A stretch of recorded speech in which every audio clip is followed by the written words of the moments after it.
Alright, I thought I'd make this video just in case any of you are having trouble with the new Sleeper app. Just want to show you how to get to some of the different things. So when it pops up, obviously you got your league chat down here. You just swipe up from the bottom. I know I can pin messages. I don't know if you guys can do that. You can send direct messages to each other. And then also, if you tap the speaker here, you can join voice chat. That could be a fun thing to do on football Sundays. I'm pretty sure it's just a voice chat room where multiple people can be on the call at the same time, essentially. Over here, you can get to your settings. Apparently there's a promotion that we were 4 days too early for, so that stinks, but oh well. Get back to the league, press that. Or if you want to get to your settings, just tap on your name like I showed you before. Edit your username. You can edit your picture up there, password, email, notification settings, email settings, system. It's also where you can come down here to find extra help on how to use the app. So we're going to go back in here. And then you can also view your matchup tapping across here.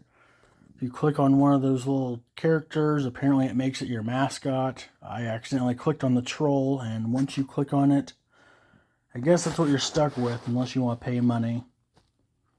You have to buy these cookie things, and you can get one of the 4 it shows you or give them as a gift or something. Or if you want, what's even better is you can make it to where you don't even see the mascots if you don't want to. I guess real quick, if you do want to see them, you can tap on it, make it do a different pose or something. Don't really know how you get these other ones. It's reserved for battle, it says. Okay, so I guess those are just in-game ones.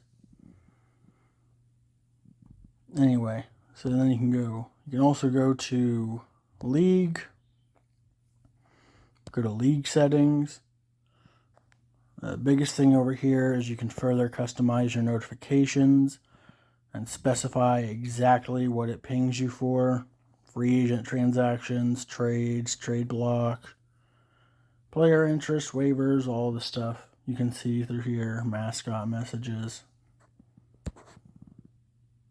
Okay, and then you can also edit your team here. It's where you can put your name in. Apparently you can give players nicknames if you want. You can control whether it shows your mascot. You can change your picture. So make sure whenever you're done, you hit save. Otherwise it won't keep it. You can also come view stat corrections here if all of a sudden the score in your game changes. And then also looks like if we had a league history on this app, you could come view it here. Members, scoring, division, all that stuff. Okay, next, just kind of the day-to-day use for this. You're going to want to go to team. You can try and set up a trade, add players, look at all of your personal transactions right there. Click news. It's going to bring up roster news for anyone on your roster. You can also view this by swiping to the left to bring this out from the side, and click on news. You've also got trending, which shows you what other people in the app are doing, whether people are adding or dropping certain players. If you go to trending down, it's the dropping. You can search for anything. You got available players here. If you swipe at the top right there, you can see it's changing positions. You can even specify for rookies. You click on these, you can specify by team, or if you want to see a certain person's players. Clear that. That's all pretty basic. Oh, what I clicked was the dots and dashes next to where it says all. I forget, you can't see where I'm clicking. If you go to the actual players, so we'll click quarterbacks just for fun. You can actually sort it based on these stats here. So if I wanted the quarterback with the most passing touchdowns, I just click passing touchdowns, and it's going to reorganize that now. Granted, these are all just projections because the season hasn't started, but it is now reorganized based on most passing touchdowns at the top. And then you can just click the little X by passing touchdowns if you want to switch it back. If you don't want to see their pictures, you can also switch it to this. Just click the 9 squares right there, and it'll get rid of the pictures, make it to where it focuses a little more on the stats, makes it bigger for you to see. Okay, moving on. You can also go to, on the right side here, you can click leaders, see who's leading each position. You can sort there also if you don't want to be able to add. Click trade, and you can see who's on the trading block and the active trades you're waiting on, trade history. I didn't want to show you the watch list, not because I don't want you to use it, but it's going to show you my players, but I do need to click on it because it does show you something important. So you click watch list, then click news. It does show you the news for the players on your watch list specifically. If you don't go to this specific spot, it won't show you that under just general news. General news down here just shows you the people on your team already. So that's always good to have. Right above the general news, the scores. It'll show you the scores of the games once games are actually going. Apparently it even shows you the preseason ones. So if you decide you do want to trade with people, best way is to swipe back to the right, get back to your team page, click league at the top, scroll down, and then click whatever team you're wanting to trade with.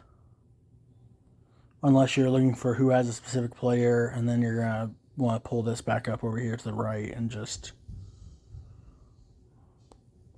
search for a player up here at the top under trade. Okay, anyway, back to this. You can click league. If you do, let's say you just go to a random team. If you click on someone's players, you have the option to trade for them. If you put that star on there, that means you're watching that player. So if they were to say drop them, it would give you a notification immediately. If you hit that heart, that means you're interested in the player. That'll let the owner of the player know that you're interested. So if they want to, they could try to work out a trade with you if you maybe have something that they want as well. Lastly, if you go to your team, you can control your trade block by just clicking on your own players. Hit what looks like that little file cabinet box right there. And right there where it shows the weight. And then that will add them to the trade block. And then obviously you can drop players from here. I don't really know anything about the league note feature. If I click it, apparently I can make notes about people's players. It's kind of weird. I'm not going to do that. And then also when you're on this, you can see the game log, how the team ranks, the actual NFL team, not yours. And then also just the history of the transactions of the player. And then back to summary, where it shows news about your specific player there. Okay. I don't think there's anything else to really cover. If you guys have any questions, feel free to ask me. But I just wanted to give this quick breakdown in case anyone was still struggling. I definitely encourage everyone to at least go to the league settings and name your team, give it a picture, have some fun. And I wish you guys all good luck this year. Like I said, if you have any other questions, let me know.